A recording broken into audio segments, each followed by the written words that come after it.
Halo semuanya, kembali di podcast Bacerita, Bangga Kencana Punya Cerita.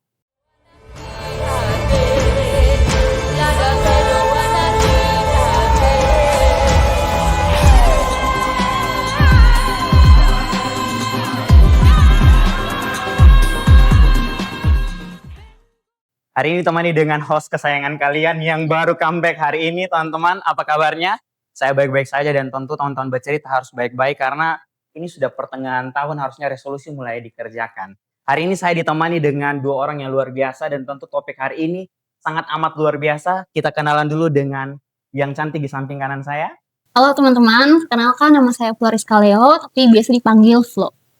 Oke, halo Kak Flo. Dan juga ada yang ganteng di samping saya, silakan. Oke, baik. Terima kasih Kak Heru. Perkenalkan teman-teman, nama saya Ari Robert. Sehari-hari disapa Ari, saya dari tim kerja pengelolaan kependudukan.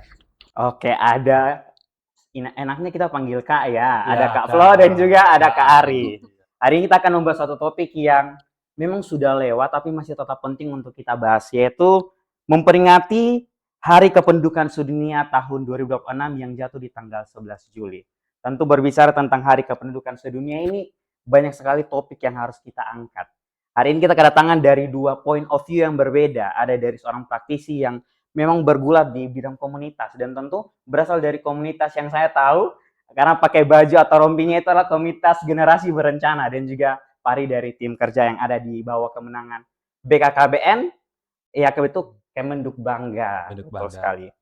Hari ini Kak Flo, saya mau bertanya tentang suatu topik yang memang sudah lewat ini tapi urgensinya itu sangat amat penting. Kita mulai dulu ya Kak Flo dengan pertanyaan pembuka. Hari Kependudukan hari ini kita bahas dengan tema itu adalah mewujudkan harapan dan aspirasi orang muda hari ini dan untuk masa depan. Kalau berkaca dengan tema ini, bagaimana Kak Flo melihat sendiri makna tema dari peringatan Hari Kependudukan Sedunia tahun 2026 ini? Kalau dari saya lihatnya, menurut saya tema ini menjadi pengingat bagi kita bersama kalau misalnya mau membangun masa depan itu bukan hanya berbicara soal generasi bangsa, tapi juga generasi bangsa ini sebagai solusi dari hari ini. Jadi kan banyak sekali remaja di NTT yang punya banyak ide, remaja-remaja hebat, remaja kreatif, tapi sayangnya mereka itu masih belum mendapatkan kesempatan yang sama. Jadi saya rasa ini tuh menjadi pengingat untuk kita kalau misalnya mau berbicara soal masa depan, sebenarnya itu kita bukan hanya bicara soal generasi bangsa, tapi membersamai generasi bangsa itu sendiri. Wow, kalimat yang terakhir itu membersamai ya. Membersamai generasi muda. Oke.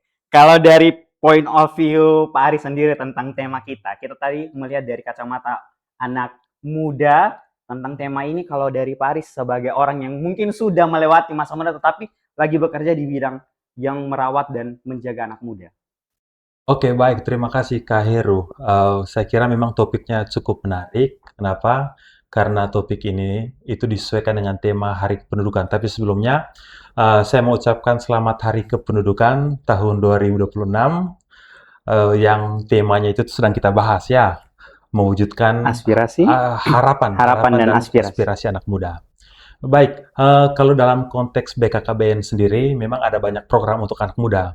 Memang kita harus akui bahwa anak muda itu tuh setiap kali dalam beberapa kesempatan kita berdiskusi, itu ada miss. Biasanya orang tua itu tuh biasanya itu tuh ada sedikit overprotect begitu, ya. Okay.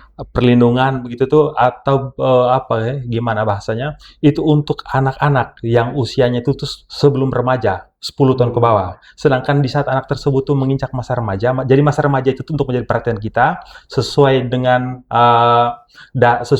kalau kita ada dua referensi. Referensi pertama dari Kementerian Kesehatan itu mengatakan bahwa fase remaja itu dimulai dengan anak-anak usia 10 sampai 18 tahun, sedangkan menurut Kemenduk Bangga /BKKBN bahwa masa remaja itu dimulai dari umur 10 tahun hingga umur 24 tahun. Okay. Jadi pada masa-masa remaja itu tuh ya pasti banyak perubahan ya.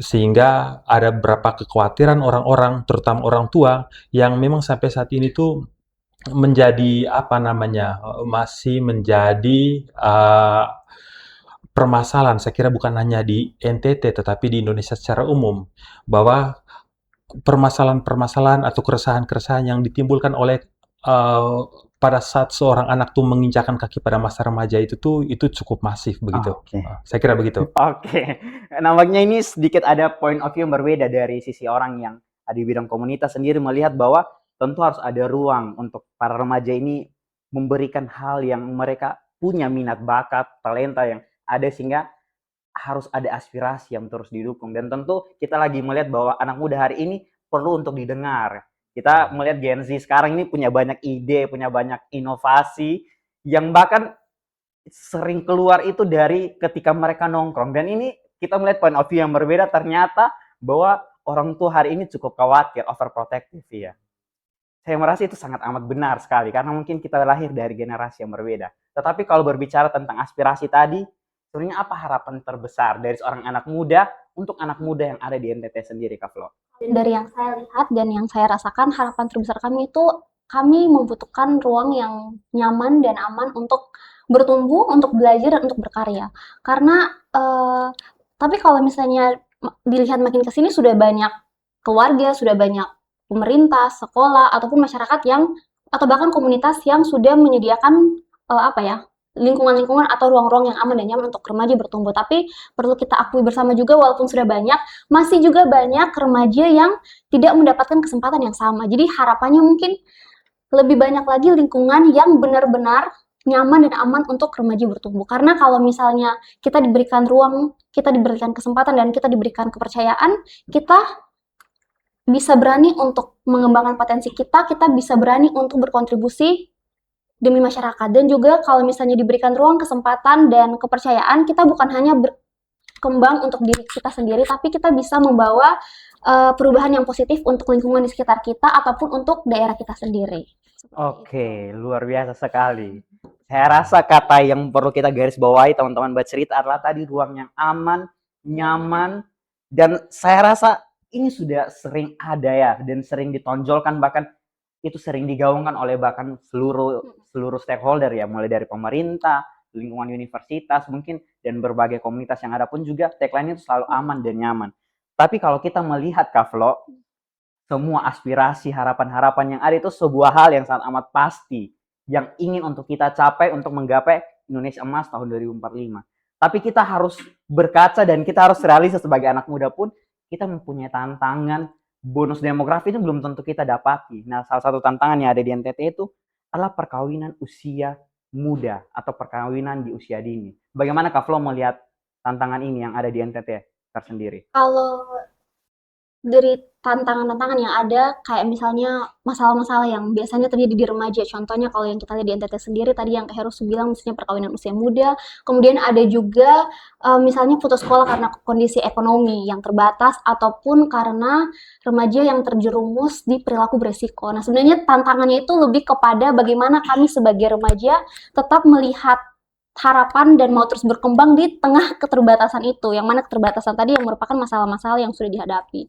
Jadi sebenarnya balik lagi kalau dari saya, selain dari informasi ataupun akses pendidikan yang benar, saya rasa perlu remaja diberikan pendampingan juga yang tepat. Jadi remaja bukan hanya membutuhkan pendidikan formal, tapi juga pendampingan yang tepat, informasi yang tepat, dan juga lingkungan yang mendukung untuk terus mereka itu bisa belajar dan juga bisa bertumbuh. Oke, Kak Ari dan juga Kak Flo, tadi apa yang sudah disampaikan ini saya baru flashback dan sempat mengingat sedikit ironi yang membuat saya waktu itu ketika membaca bahkan mendengar dan berdiskusi dengan teman-teman itu sakit hatinya tuh minta ampun karena ternyata kasus HIV/AIDS yang lagi berkembang ini lagi sangat amat marak di Kota Kupang dan lagi naik-naiknya dan bahkan kasus ini sempat booming dan meresahkan. Bagaimana pandangan kita sendiri lagi merayakan Hari Kependudukan Sedunia tahun 2026 ini tetapi diterpa akan isu yang sebelumnya tentang kasus ini. Mungkin ini salah satu hal yang perlu menjadi notice mungkin dari tim kerja sendiri, Pak. Kak Ari bagaimana melihat ini? Oke, baik, terkait dengan permasalahan remaja itu tuh memang kalau untuk konteks NTT ya, kalau untuk konteks NTT itu ditandai dengan ada istilah itu tuh triad KRR, triad kesehatan, reproduksi remaja kalau saya tidak Oke. salah. Salah satu dari 3 hal tersebut itu terkait dengan adanya penyalahgunaan atau penggunaan nafsa, narkotika, psikotropika, dan zat adiktif lainnya. Sedangkan hal lain tadi seperti yang dikatakan oleh Kak Heru, misalnya terkait dengan pernikahan usia dini Iya. dan seks pranikah. Begitu. Jadi sebenarnya terkait dengan masalah HIV/AIDS yang sudah disampaikan oleh Kak Heru, itu berangkatnya dari situ, dari triad KRR itu Oke. tuh, di nafsanya itu tadi. Itu Iya. merupakan pintu masuk. Eh, saya sudah lupa ya, kemarin saya baca berita di salah satu tempat, kalau tidak salah, saya lupa ya, saya tidak menyebutkan nama provinsinya, Iya. tapi pada saat dilakukan screening, pemeriksaan kesehatan, dari total 14.000 kalau saya tidak salah, 14.000 kasus yang terjadi terkait dengan orang yang mengalami atau orang yang dinyatakan positif HIV, ternyata setengah, kalau tidak salah sekitar 6.000 atau 600, saya lupa, itu tuh diidap oleh kalangan remaja. Oke. Begitu. Itu beritanya kalau saya tidak salah baru kemarin atau 2 hari lalu, masih baru itu tuh. Sehingga ya memang masa remaja itu tuh memang harus betul-betul, berapa kali pada saat kita berdiskusi, saya mengatakan bahwa permasalahan-permasalahan terkait dengan remaja dan permasalahan-permasalahan lain itu hanya bisa dicegah dengan 2 kanal. Yang Oke. pertama tuh lewat jalur pendidikan, sekolah, dan yang kedua tuh lewat jalur keluarga. Kalau untuk jalur pendidikan, ya puji Tuhan, BKKBN itu punya program lewat Sekolah Siaga Kependudukan. Wow. Begitu. Sekolah Siaga Kependudukan itu tuh untuk di NTT tuh kurang lebih untuk jalur SMA ya. Iya. Itu sudah terdapat 29 Sekolah Siaga Kependudukan, 4-nya itu tuh masuk dalam kategori paripurna. Sedangkan untuk jalur SMP tuh kurang lebih ada 7 Sekolah Siaga Kependudukan, dan untuk jalur SD tuh kurang lebih ada 4 sekolah siaga kependudukan yang sudah ada dan tersebar. Ini sedang kita galakkan. Kenapa? Nanti proses penambahan wawasan terkait dengan kependudukan itu dimulai dari sekolah siaga kependudukan tersebut. Salah satunya itu terkait dengan PIKR, begitu. PIKR itu, tentang iya. PIKR, Pusat Informasi dan Konseling Remaja. Oke, Nanti bisa- luar biasa sekali, Pak. Tadi saya sudah mendengar dari Kak Flo, dari Kak Ari mengenai bahkan sempat disinggung dengan SSK ini. Tapi saya mau coba melihat dari era yang sekarang, kita lagi berputar di era digital. Bagaimana dengan digital dan remaja ini kaitannya sangat amat erat. Tapi Iya. bagaimana cara kita memanfaatkan digital ini, era digital ini, Benar. untuk mampu mewujudkan tadi tema kita untuk hari ini dan masa depan. Jadi mewujudkan aspirasi dan harapan kita sendiri. Kalau dari Kak Flo sendiri sebagai orang yang melek digital, bagaimana nih melihat hari ini? Media digital, contohnya media sosial. Iya. Dalam hal ini itu kan sebenarnya adalah alat. Jadi dampaknya itu tergantung dari bagaimana kita menggunakannya. Kalau misalnya saya sendiri biasanya menggunakan media sosial paling untuk berjejaring atau mencari relasi. Kemudian juga biasanya saya sering membagikan dokumentasi-dokumentasi kegiatan yang sering saya ikuti dengan harapan bahwa kalau misalnya teman-teman bisa lihat, teman-teman bisa tertarik join forum genre atau teman-teman bisa tertarik untuk melakukan hal yang sama. Kemudian saya juga biasanya sering mengabadikan momen-momen di mana ketika nanti saya rasa, oh kayaknya 2 atau 3 tahun ke depan ketika saya melihat momen ini saya akan bangga. Jadi biasanya saya memposting itu. Dan saya rasa itu juga hal yang baik karena itu bisa menjemput peluang baik. Jadi kalau misalnya dulu saya tidak sering posting di Instagram, tapi kalau misalnya sekarang saya, karena kebetulan saya mengikuti banyak kegiatan, jadi kayaknya saya berasa memikirkan bahwa kayaknya sering posting tidak apa-apa, itu bisa jadi portofolio kita dan nanti bisa orang-orang lain bisa mengenal kita dan mungkin bisa reach out kita untuk peluang-peluang baik di masa depan atau di masa yang akan datang, seperti itu. Jadi itu bisa Luar biasa digunakan sekali, Kak Flo. teman-teman. Saya senang sekali dalam pemikiran anak muda bahwa era digital dan anak muda ini kaitannya sangat amat erat. Yang tadi Kak Flo bilang bahwa ternyata kita sendiri kan punya talenta dan bakat yang ada. Lalu diikut sertakan, lalu kita posting. Dengan sekadar posting tadi kita berharap bahwa orang lain melihat, menganggap itu sebuah kegiatan yang positif, lalu dilihat, ditiru, dan dilakukan juga dengan kegiatan-kegiatan yang lain yang serupa. Itu salah satu contoh menjadi role model yang baik. Iya. Dengan contoh tadi dari anak muda, bagaimana dengan Kari? Mungkin dari BKKBN ada kiat-kiat menjadi seorang yang melek digital? Oke, baik. Terima kasih, Kak Heru. Jadi, masih menyambung apa yang saya sampaikan tadi terkait dengan triad KRR. Jadi, selain masalah terkait dengan pernikahan usia dini, seks pranikah, nafsa, ternyata ada 2 masalah lain, yang selama itu apa namanya membelenggu kaum muda ya. Oke. Yang pertama ada yang namanya bullying dan yang kedua ada yang namanya kecanduan gawai. Oh. Untuk diketahui bahwa Indonesia itu terkenal dengan negara dengan tingkat kecanduan gawai nomor 1 di dunia. Jadi kita menghabiskan kurang lebih 6 jam sehari kalau dirata-ratakan untuk bermain itu gawai itu Iya. seperti yang dikatakan Kak Flo tadi, mungkin scroll media sosial Ya. dan lain sebagainya. Lalu dari situ tuh ternyata menimbulkan satu penyakit baru. Jadi ada penyakit namanya remaja jompo. Oke. Remaja jompo. Iya. Remaja jompo itu Relate, apa? relate. Ya, itu kenapa? Itu suatu kondisi di mana seorang itu tuh usia fisiknya masih cukup muda, Iya. ya, tetapi dia sudah menderita banyak penyakit begitu tuh. Kenapa? Karena memang beliau itu tuh ya karena mungkin aspek malas dan lain sebagainya. Iya. Ditambah lagi dengan mungkin pola makan yang kurang sehat, suka konsumsi junk food dan lain sebagainya. Begitu. Jadi membuat ada beberapa macam penyakit yang memang yang harusnya belum diderita oleh anak muda, tapi sudah harus dia deritai begitu. Oke. Itu terkait dengan kecanduan gawai.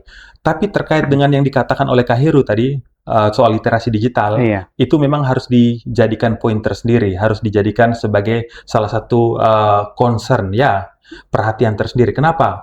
Karena memang sepengetahuan saya, memang literasi digital itu tuh harus dipahami juga ada berapa pilar di sana.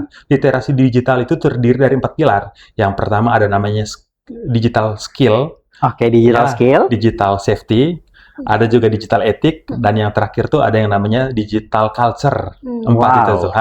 Selama ini orang itu tuh sering sekali itu tuh hanya apa namanya sibuk pada urusan-urusan untuk mengembangkan kemampuan dia akan mengoperasikan teknologi informasi ya, digital. perangkat IT. Iya. Jadi dia bisa upload foto, dia bisa bisa buat video dan lain sebagainya, tetapi dia mengabaikan 3 aspek yang lain. Dia mengabaikan yang namanya digital culture, digital safety, dan yang terakhir adalah digital ethics. Begitu. Sehingga memang kalau ada yang mengatakan bahwa mulut netizen atau jempol netizen itu Lebih berbahaya. lebih berbahaya daripada mulut singa atau mulut harimau, saya kira itu betul terjadi. Kenapa? Karena dia terlalu sering mengabaikan itu tadi, 3 pilar yang lain tadi. Iya. Dia hanya sibuk mengembangkan digital skill-nya itu tuh, keterampilan dia untuk mengoperasikan perangkat-perangkat IT. Saya kira begitu. Oke, kalau kita kenal dengan istilah doom scrolling ya, scroll sampai tidak tahu konten apa yang dipikirkan, bahkan mungkin tidak ada yang nyangkut sama sekali di pikiran. Bahkan saya kenal dengan istilah yang brain rot yang tadi itu, tentang bagaimana otak kita itu terlalu cepat mengonsumsi hal yang instan. Iya. 30 detik, 1 menit, terus ditanya hari ini buat apa saja? Scroll sah. Tadi ada 3 hal yang tadi sempat Kak Ari mention tadi, mungkin salah satu yang paling lagi dirasakan oleh kita sendiri adalah tentang digital etik tadi. Bagaimana kita sih paling tahu dengan kehidupan orang yang kita sama sekali tidak pernah kenal, mungkin tidak pernah berpapasan dan sebagainya. Bahkan kita bebas untuk mengomentari segala apa yang ada dalam konten media yang disebarkan itu. Kak Flo, tadi kita sudah bahas tentang digital dan sebagainya. Rompi yang digunakan ini sangat amat keren. Saya tahu ini rompi adalah rompi kebanggaan dari genre. Bagaimana sih menjadi seorang yang dilihat sebagai generasi yang diidolakan, bahkan masuk dalam komunitas yang ada di bawah ya kemitraan dengan BKKBN pun juga dengan Kemenhub Mangga. Bagaimana sih dampak dari genre kepada kehidupan anak muda, yaitu Kak Flo sendiri? Kalau dampak dari genre, saya percaya kalau misalnya setiap anak muda itu pasti punya wadah mereka sendiri yang mereka rasa di mana itu tuh mereka bisa bertumbuh dengan nyaman dan aman. Balik lagi nyaman dan aman. Tapi kalau saya sendiri, saya merasa genre ini adalah tempat di mana saya bisa bertumbuh dengan nyaman dan aman. Karena kalau misalnya ditanyakan pengalaman yang paling berkesan, itu bisa berhubung dengan dampak besar saya bergabung di genre. Kan biasanya kalau misalnya remaja atau orang muda, tanpa sadar mereka tuh selalu berpikiran kalau misalnya diberikan tanggung jawab ataupun diberikan tugas itu adalah beban. Oke. Nah, balik ke masa-masa awal di genre, dulu saya biasanya tuh kan di genre ada kegiatan diskusi ataupun maksudnya kegiatan-kegiatan yang mengharuskan kita untuk mungkin ada yang bertugas sebagai MC atau pembicara dan lain sebagainya. Karena kalau misalnya diskusi-diskusi terus kalau misalnya kita tidak mau berpendapat, itu tidak apa-apa. Pun kalau misalnya kita diminta untuk menjadi MC ataupun kita diminta menjadi pembicara, itu kalau kita menolak juga tidak apa-apa dan kita tidak perlu menjelaskan dengan panjang. Jadi saya merasa bahwa oh berarti genre ini menerima penolakan tanpa harus menjelaskan dengan panjang, di antaranya menerima untuk menerima ketidakbersediaan seseorang, dan itu bagi saya itu merupakan kenyamanan.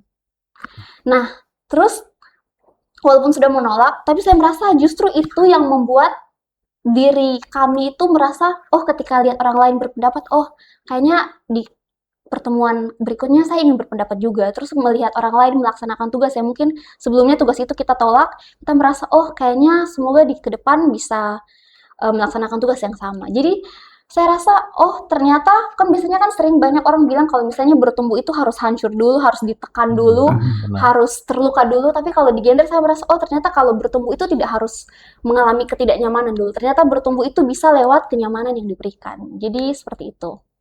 Oke, berbicara tentang nyaman nih. Anak muda kan istilahnya ini terlalu amat mudah untuk ditafsirkan menjadi ini pasangan lah, nyamannya atau dan teman lah. Tapi bagaimana kalau kita membuat sikatan nyaman ini lebih dekat dengan keluarga? Tentu BKKBN Kemenhub Bangga ini pola atau pilarnya itu adalah dengan keluarga. Bagaimana Kak Aring melihat keluarga membantu anak-anak untuk mencapai masa depannya? Oke, baik. Terima kasih Kak Heru. Jadi seperti yang saya katakan tadi, bahwa perkembangan remaja itu ditentukan oleh 2 kanal. Yang pertama itu tuh lewat kanal sekolah, dan yang kedua itu tuh lewat keluarga, ya.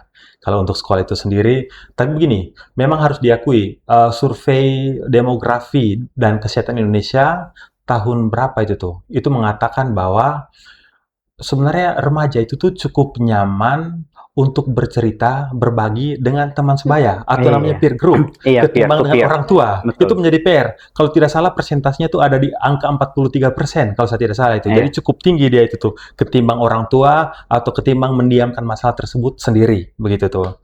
Tapi kembali lagi seperti yang dikatakan oleh Kak Heru, kalau untuk keluarga sendiri sebenarnya keluarga itu punya kanal. Jadi dalam keluarga itu punya kanal juga Iya. yang dikenal dengan istilah 8 fungsi keluarga. Wow. Begitu. Ada fungsi agama di situ, ada fungsi cinta kasih, fungsi perlindungan, fungsi reproduksi, fungsi lingkungan, sudah? Iya, fungsi lingkungan 5. Vokasi, habis itu fungsi Keuangan?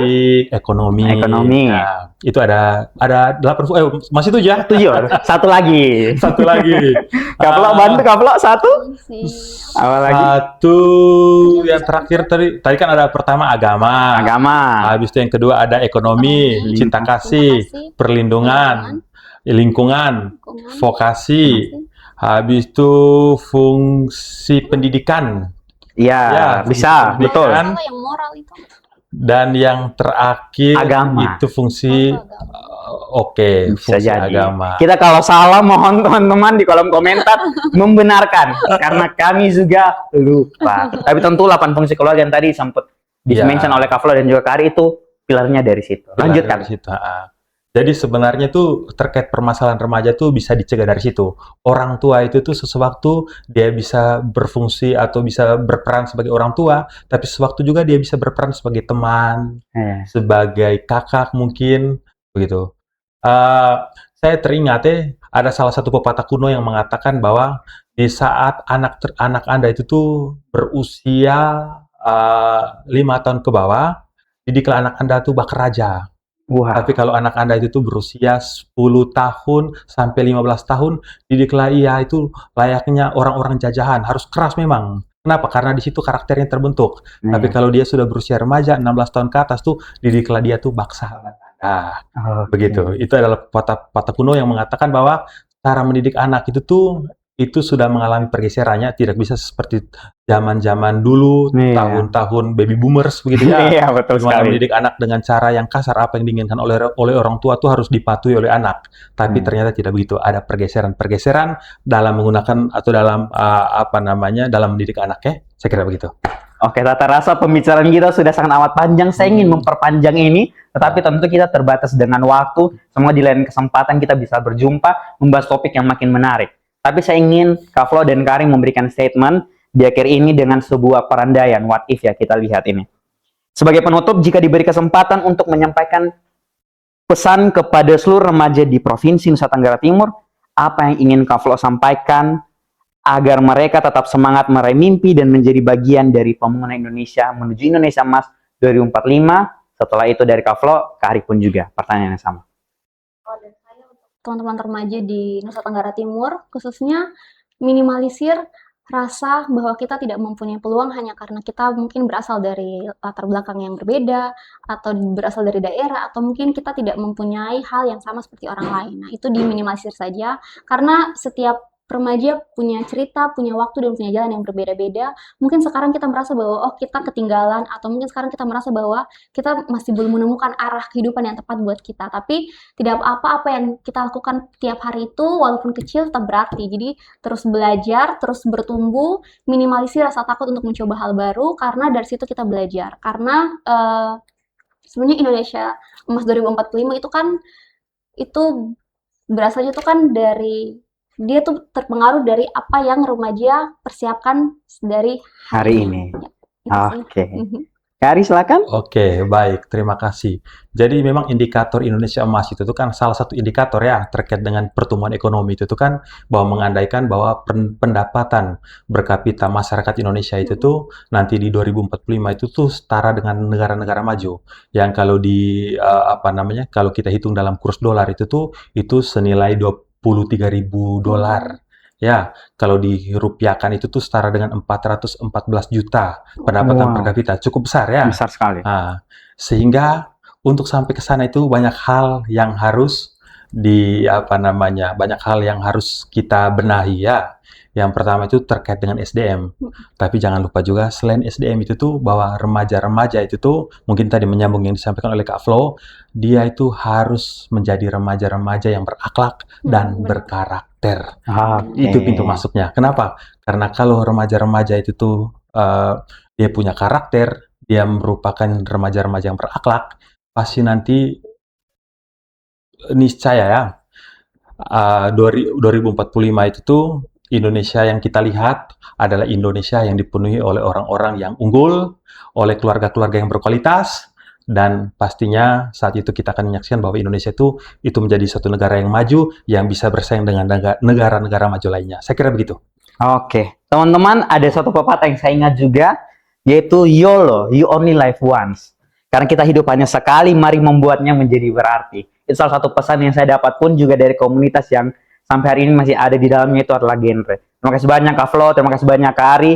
Teman-teman bercerita tentu banyak makna, banyak pesan, banyak hal yang dapat kita pelajari hari ini dari dua narasumber yang luar biasa. Jangan lupa like, comment, dan subscribe, dan jangan lupa membagikannya ke seluruh teman-teman yang ada. Dan mari kita sama-sama mengucapkan selamat Hari Kependudukan Sedunia tahun 2026. Sampai jumpa di episode berikutnya.